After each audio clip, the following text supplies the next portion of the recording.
Bismillahirrahmanirrahim. Assalamualaikum warahmatullahi wabarakatuh. Teman-teman mahasiswa yang berbahagia, semoga senantiasa berada dalam keadaan sehat walafiat dan selalu berada dalam lindungan Allah Subhanahu wa taala. Bertemu lagi dengan saya Lilis Nurteti. Di mana video kali ini saya akan memberikan pengantar tentang mata kuliah pengembangan kurikulum. Kurikulum merupakan bagian yang sangat penting dalam proses pendidikan dari zaman ke zaman. Kurikulum dalam dunia pendidikan dapat diibaratkan sebagai jantung yang akan menentukan denyut nadinya kehidupan pendidikan. Dapat dinyatakan bahwa jika kurikulum dalam sebuah lembaga pendidikan tersusun secara baik, maka hasil pendidikan pun dalam lembaga tersebut akan menjadi baik pula. Tetapi sebaliknya, jika kurikulum tidak tersusun secara baik, maka dapat diramalkan bahwa hasil pendidikan di lembaga tersebut akan tidak baik pula. Hal ini sebagaimana dinyatakan oleh Neil pada tahun 1990 bahwa kurikulum merupakan jantungnya sekolah. Dan ketika berbicara soal kurikulum, tentu bukan hanya persoalan guru atau bahkan tenaga pendidikan yang lainnya, tetapi juga merupakan persoalan seluruh masyarakat, di mana hal ini dapat dibuktikan bahwa setiap terjadinya perubahan kurikulum, maka komentar-komentar tentang perubahan kurikulum tersebut bukan hanya datang dari kalangan guru atau bahkan stakeholder sekolah, tetapi juga dari kalangan masyarakat luas. Sehingga hal tersebut wajar sebab kurikulum merupakan salah satu komponen yang sangat penting dalam penyelenggaraan sistem pendidikan, sehingga ketika pemberlakuan suatu kurikulum dalam dunia pendidikan akan berdampak luas bagi masyarakat. Nah, bagaimana bahwa pemahaman tentang kurikulum itu sendiri tentunya bagi guru atau bahkan tenaga kependidikan merupakan sesuatu yang sangat mutlak diperlukan. Sebab kurikulum berfungsi sebagai pedoman, sebagai arah, ya, bahkan sebagai tujuan dalam penyelenggaraan proses pembelajaran. Dengan demikian konsep kurikulum yang dipegang oleh guru juga akan mempengaruhi proses belajar mengajar yang tentunya dilakukan bersama siswa di sekolah. Nah, oleh karena itulah maka penting bagi pendidik atau bahkan calon pendidik untuk mendalami bagaimana pengembangan kurikulum itu sendiri, khususnya KPAI-an. Nah, pada video kali ini yang akan saya sampaikan tentunya apa itu kurikulum, ya. Kemudian apa itu pendidikan agama Islam dan bagaimana pengembangan kurikulum pendidikan agama Islam. Nah, yang pertama, apa sih yang dikatakan dengan kurikulum? Kurikulum menurut bahasa pertama kali itu ditemukan atau digunakan di Skotlandia. Ada yang menyatakan seperti itu, di mana di Skotlandia digunakan awal tahun 1820, di mana istilah tersebut secara secara modern pertama kali digunakan tentu di Amerika Serikat kurang lebih 1 abad kemudian, itu menurut Willis dan Bondi.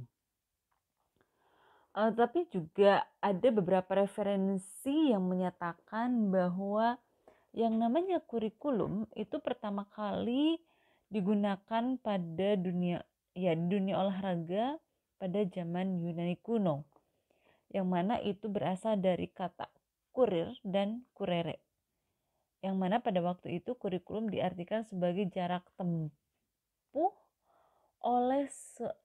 jarak yang harus ditempuh oleh seorang pelari, di mana orang mengistilahkannya biasanya dengan tempat berpacu, yaitu tempat berlari mulai dari start sampai finish. Selain itu, kurikulum juga berasal dari bahasa Latin, yaitu curere, berupa kata kerja to run, ya, yang berarti lari cepat, tergesa-gesa, atau menjalani. Itu menurut Kamus Webster's New International Dictionary. Kurikulum juga merupakan kata kerja dari kata curere. Nah, kemudian diubah menjadi kata benda menjadi kurikulum. Dan dari kurikulum ini juga memiliki banyak pengertian. Di antaranya pertama, bagaimana dikatakan bahwa kurikulum itu tempat perlombaan atau jarak yang harus ditempuh oleh seorang pelari atau kereta lomba.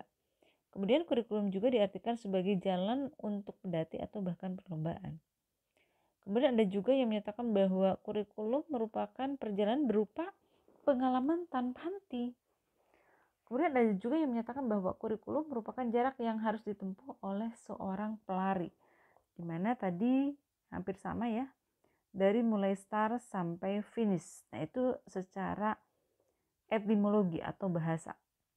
Nah, selanjutnya bagaimana pengertian kurikulum menurut terminologi? Menurut pengertian terminologi ini juga banyak sekali para ahli mendefinisikan tentang kurikulum. Di antaranya ada yang menyatakan bahwa yang namanya kurikulum merupakan sebagai subjek atau yang disebut dengan mata pelajaran. Sejumlah mata pelajaran. Misalnya ketika teman-teman mahasiswa pergi ke suatu sekolah atau bahkan lembaga pendidikan tertentu, ketika Anda menanyakan tentang kurikulum, ya terkadang pimpinan sekolah atau bahkan guru itu menyodorkan sejumlah mata pelajaran yang tentunya harus ditempuh oleh peserta didik. Bahkan sampai saat ini banyak mewarnai berbagai teori atau bahkan praktek pendidikan. Kemudian kurikulum juga merupakan pelajaran tertentu yang diberikan sekolah atau perguruan tinggi yang ditujukan untuk mencapai satu tingkat tertentu, dan biasanya itu berupa apa? Diberikan berupa untuk memperoleh ijazah. Ya, ada kaitannya dengan perolehan ijazah.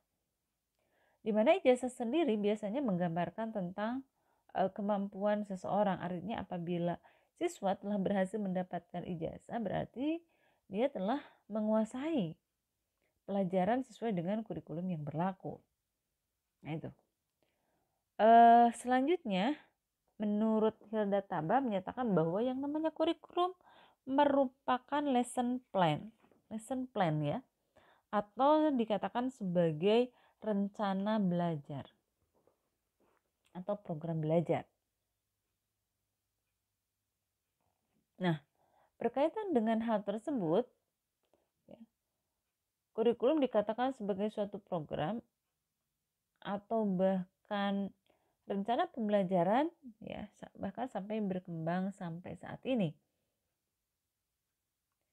Dan ini juga saya kira berkaitan dengan bagaimana rumusan dalam sistem pendidikan nasional itu sendiri. Di mana dalam sistem pendidikan nasional tercantum ya dalam Undang-Undang Nomor 20 Tahun 2003 dinyatakan bahwa yang namanya kurikulum merupakan seperangkat rencana. Nah, itu ya. Seperangkat rencana. Begitu juga pengaturan mengenai isi dan bahan pelajaran serta cara yang digunakan sebagai pedoman penyelenggaraan kegiatan belajar mengajar. Nah, sesuai dengan perkembangan waktu, perkembangan zaman, begitu juga pemikiran manusia, pengertian kurikulum memiliki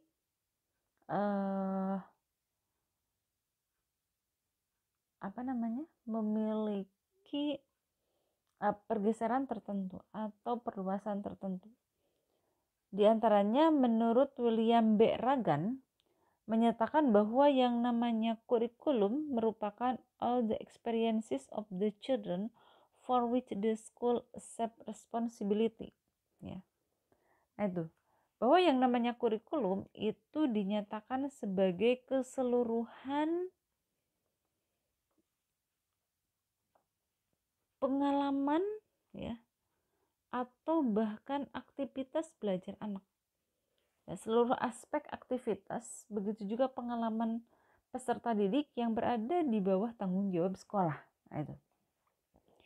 Jadi walau bagaimanapun ya, pengalaman belajar anak baik itu pengalaman yang sifatnya formal atau non formal atau bahkan bagaimana ketika anak menerima suatu materi tertentu dari guru, dan di sana kan anak mengalami secara langsung ya berbagai hal gitu ya.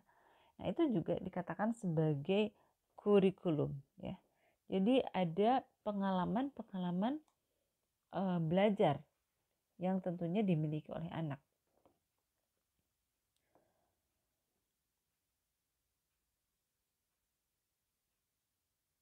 Perkembangan ilmu pengetahuan dan teknologi yang sangat cepat membawa dampak terhadap berbagai aspek kehidupan. Nah, itu termasuk terjadinya pergeseran fungsi sekolah ya sebagai suatu institusi pendidikan. Nah, seiring dengan tumbuhnya berbagai kebutuhan, begitu juga tuntutan kehidupan, bahkan beban sekolah yang tentunya semakin berat dan kompleks. Nah, itu ya, sekolah tidak saja dituntut sebagai tempat ya untuk hanya membekali berbagai macam pengetahuan, tetapi tentunya bagaimana sekolah juga dituntut untuk mengembangkan berbagai potensi, kebutuhan, minat, bakat, karakter anak. Nah, itu yang paling penting. Sehingga disinilah bagaimana pengalaman belajar itu merupakan sesuatu yang sangat penting bagi anak. Ya, selanjutnya dalam artian modern juga di sini bagaimana yang namanya kurikulum itu dikatakan menyangkut berbagai hal, ada mulai dari perangkat rencana, ya, tadi lesson plan gitu ya, pengaturan mengenai tujuan, isi atau bahkan bahan pelajaran serta cara yang digunakan sebagai pedoman dalam penyelenggaraan kegiatan belajar untuk mencapai tujuan pendidikan tertentu. Nah, itu ada metode, ada strategi, teknik, taktik. Nah, itu juga tidak lepas yang namanya apa? Kurikulum menurut paradigma modern. Nah, pengertian kurikulum juga ada yang menyatakan sebagai manhaj ya, atau jalan terang yang tentunya dilalui oleh manusia pada bidang kehidupan tertentu. Kurikulum juga dalam konteks pendidikan merupakan jalan terang yang dilalui pendidik atau bahkan guru dengan peserta didik untuk mengembangkan pengetahuan, keterampilan, sikap atau bahkan nilai-nilai tertentu. Nah, itu. Jadi bagaimana seorang pendidik melalui apa yang disampaikan diberikan oleh guru itu diharapkan mampu mengembangkan berbagai aspek yang tentunya dimiliki oleh anak, mulai dari aspek kognitif, afektif maupun psikomotor atau bahkan value ya, nilai. Nah, selanjutnya apa sih yang dikatakan dengan pendidikan Islam? Menurut beberapa pendapat, di antaranya ada Zuhairini, menyatakan bahwa pendidikan agama Islam adalah usaha untuk membimbing ke arah pertumbuhan kepribadian peserta didik secara sistematis dan pragmatis supaya mereka hidup sesuai dengan ajaran Islam sehingga terjalin kebahagiaan baik di dunia maupun di akhirat. Nah, itu. Jadi tidak lepas yang namanya pendidikan Islam itu, pendidikan khususnya agama Islam, apalagi gitu ya. Bagaimana bahwa yang namanya pendidikan agama Islam merupakan usaha bagaimana bisa membimbing anak ke arah kepribadian yang tentunya lebih baik lagi, sehingga diharapkan anak bisa menjadi anak-anak yang bahagia, yang selamat, tidak hanya di dunia ya, tapi salimatun fi dunia wa salimatun fi akhirah, sa'idun fi dunia wa sa'idun fi akhirah gitu ya. Jadi bahagia dunia akhirat. Selanjutnya ada juga yang menyatakan bahwa yang namanya pendidikan Islam merupakan program yang terencana dalam menyiapkan peserta didik untuk mengenal, memahami, menghayati, bahkan mampu mengimani dan mengamalkan berbagai ajaran Islam serta diikuti oleh tuntunan untuk menghormati agama yang lainnya dalam hubungan dengan kerukunan antar umat beragama sehingga terwujud kesatuan dan persatuan bangsa. Nah itu. Jadi diharapkan tidak hanya dia itu sebagai orang Islam mampu untuk mengenal, memahami, menghayati, mengamalkan, begitu juga mengimani agama yang induknya, tetapi dia mampu bertoleransi dengan agama yang lainnya sehingga terwujudlah persatuan dan kesatuan yang utuh gitu ya. Nah itu ya, kalau lihat berbagai referensi saya kira banyak sekali bagaimana pengertian pendidikan Islam itu sendiri. Tapi selanjutnya kita akan membahas tentang apa sih pengembangan. Nah, pengembangan ada yang menyatakan sebagai kegiatan untuk menghasilkan sesuatu. Pengembangan juga menunjuk pada suatu kegiatan menghasilkan suatu alat atau cara baru di mana selama kegiatan tersebut penilaian dan penyempurnaan terhadap atau cara tersebut terus dilakukan. Di mana kegiatan pengembangan itu biasanya terdiri dari penyusunan ya, penyusunan hal-hal tertentu, pelaksanaan, penilaian atau evaluasi, bahkan penyempurnaan lagi gitu ya. Jadi yang namanya pengembangan misalnya dalam kehidupan sehari-hari teman-teman mahasiswa tidak hanya perempuan, mungkin laki-laki gitu ya. Ya bukan mungkin ya, laki-laki misalnya ada alat masak misalnya. Alat masak itu dari mulai yang tradisional sampai yang modern, misalnya tungku ya, hawu ya, kalau dulu terbuat dari bata, dari apa gitu ya. Nah sekarang ada juga sampai yang terbuat dari misalnya semen gitu ya, nah, dijual gitu ya di pasaran, atau bahkan yang namanya tempat untuk makan gitu ya, macam-macam gitu ya. Ada yang namanya seng, aluminium, melamin, apalagi nah itu macam-macam ya. Nah itu keramik dan lain-lain gitu ya. Nah, itu merupakan hasil dari apa? Pengembangan dari segala ya sesuatu yang sudah ada atau yang belum ada, atau bahkan memperbaharui, menyempurnakan yang ada sebelumnya gitu ya. Begitu juga misalnya dalam kehidupan sehari-hari teman-teman mahasiswa menjumpai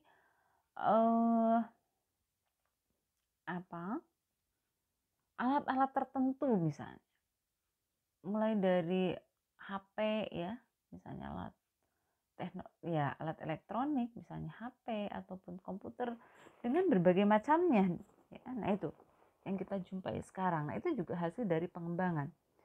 Atau bahkan rumah gitu ya, rumah tipe SSS gitu ya, SSS gitu ya, rumah SS sangat sederhana sekali ya, SSS gitu ya. Nah itu S-nya ada 3 ya, dan yang lainnya gitu kan. Nah itu sehingga bagaimana misalnya dalam pengembangan rumah itu sendiri ada yang disebut dengan developer gitu ya, pengembang gitu ya. Nah itu pengembang dari rumah tipe ini gitu ya. Nah itu kemudian juga ada yang memasarkan gitu ya, dan yang lainnya gitu ya, dengan berbagai tipenya tentunya. Jadi pengembangan itu development, sehingga orangnya disebut sebagai developer gitu ya. Nah itu misalnya dalam pembangunan rumah Verum gitu ya. Nah itu kemudian berkaitan dengan kurikulum, nah itu ya, ada istilah pengembangan kurikulum. Nah ini berasal dari istilah atau kata kurikulum development, di mana diartikan sebagai peralihan total atau substansial mengenai beberapa komponen dalam kurikulum. Nah, berkaitan dengan pengembangan kurikulum itu biasanya menunjukkan atau bahkan mempunyai beberapa kegiatan. Pertama, merujuk pada kegiatan menghasilkan suatu kurikulum ya. Kalau kita bahas nanti pada pertemuan selanjutnya, mulai dari kurikulum sebelum misalnya kemerdekaan, pasca kemerdekaan, sampai kurikulum saat ini yang berkembang, adanya kurikulum K13 misalnya, itu sudah berapa kali perubahan kurikulum, walaupun ada sifatnya yang secara menyeluruh atau bahkan sebagian atau bahkan menyempurnakan, nah itu tidak lepas dari menghasilkan kurikulum, menyusun kurikulum baru, bisa saja seperti itu, atau bahkan ya kurikulum diganti sih namanya, tapi ya pelaksanaannya ya begitu-begitu aja, siapa yang melaksanakannya gitu ya. Melaksanakan kurikulum baru di sekolah-sekolah atau bahkan menyempurnakan terhadap komponen-komponen tertentu dalam kurikulum berdasarkan hasil penilaian. Nah, pengembangan kurikulum juga ini ya khususnya ke PAI-an menghasilkan tentunya kurikulum PAI. Di mana pengembangan di sini juga tidak lepas dari adanya proses yang mengaitkan satu komponen dengan komponen lain untuk menghasilkan kurikulum PAI yang tentunya lebih baik lagi. Nah, dalam kegiatan pengembangan ini, nah itu tidak lepas dari adanya penyusunan atau mendesain ya, sesuai dengan yang diharapkan ya menjadi lebih baik lagi.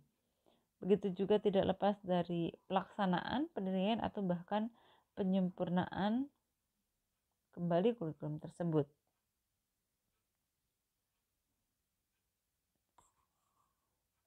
Dari berbagai definisi tadi, kita dapat menyimpulkan bahwa yang namanya pengembangan kurikulum PAI merupakan upaya yang dilakukan secara sistematis dan terencana oleh guru PAI dalam rangka mendesain atau bahkan mengembangkan pembelajarannya dengan mengaitkan antara satu komponen dengan komponen yang lainnya. Karena yang namanya kurikulum itu mencakup berbagai komponen.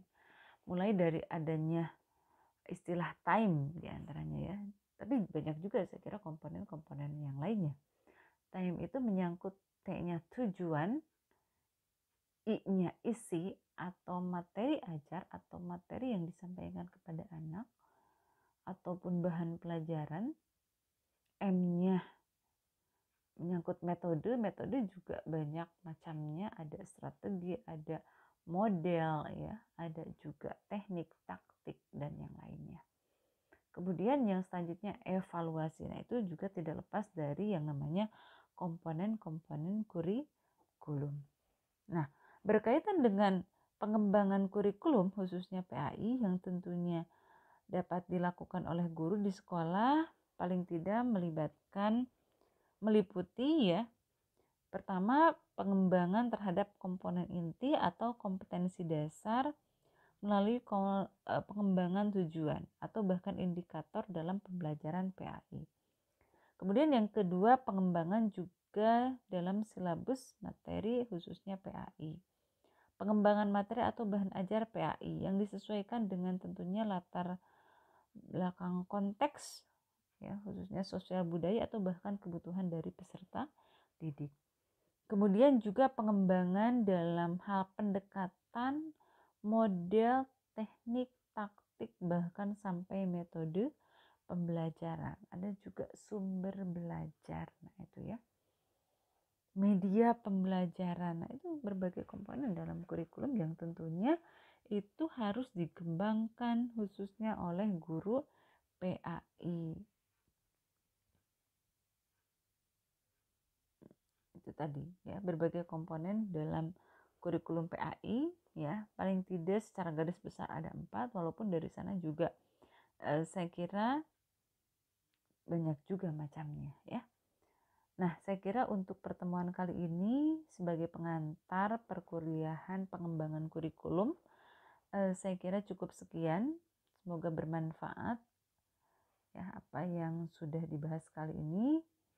Terima kasih atas perhatiannya. Hasbunallahu wa ni'mal wakil. Wassalamualaikum warahmatullahi wabarakatuh.